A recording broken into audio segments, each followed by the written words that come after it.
All right, we are going to test the muscles for trunk extension, first of the lumbar spine. A grade 5 position of the patient is going to be on their stomach with their hands clasped behind their head. So go ahead and take your hands, put them behind your head. Very good.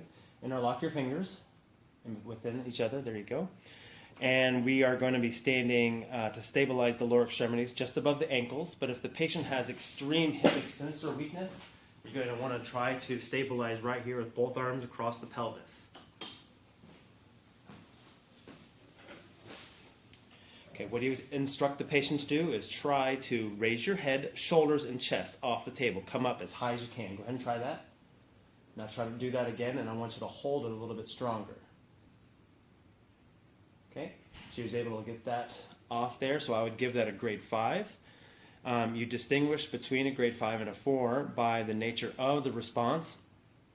If the patient would yield slightly because of the elastic quality at the end point, she would be unable to hold it at that position.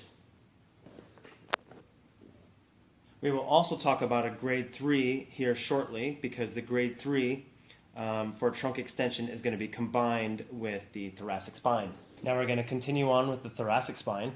So now the position of the patient is going to be prone with the head and the upper trunk extending off the table from about the nipple line, so it's about mid-chest there. Position of the therapist is still going to be standing behind the patient and that's where I am now, as I'm behind the patient, holding on to the lower extremities. The patient is going to be asked to extend the thoracic spine to the horizontal, so they're looking to be just equal to the table there. So go ahead and come up, very controlled. Very good. So raise your head, shoulders, and chest to the table level is what you give them. Okay. Grade 5, again, is patient able to raise the upper trunk quickly in the forward flex position with ease. Okay, no signs of exertion is what you just had on display there. A grade 4, or a good response, is going to be the patient's able to raise the trunk to the horizontal level, but is very laborious, or they have a very difficult time doing it. So go ahead and try to show that there, like you're having a challenge there. Lift that up. Lift, try to get to the table. Come on, lift it up, up. All right.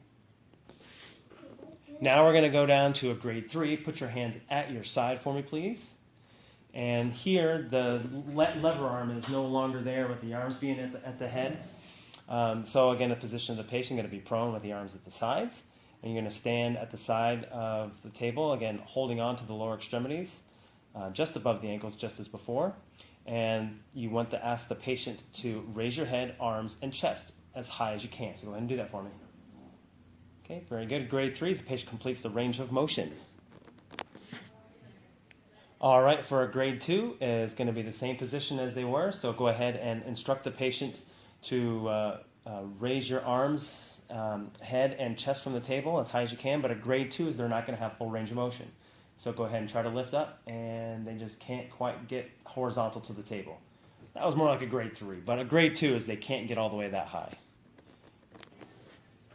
A grade 1 is going to be palpating on either the thoracic spine or the lumbar spine, depending upon which group you are testing. So you, again, ask them to try, and don't lift for me, but go ahead and try and lift up off the table there, and that is going to be a contractile activity. It's going to be your grade 1, depending upon where you're isolating. You're not going to be able to discern between what muscles are contracting at this point. And then, of course, a grade 0 is no contractile activity.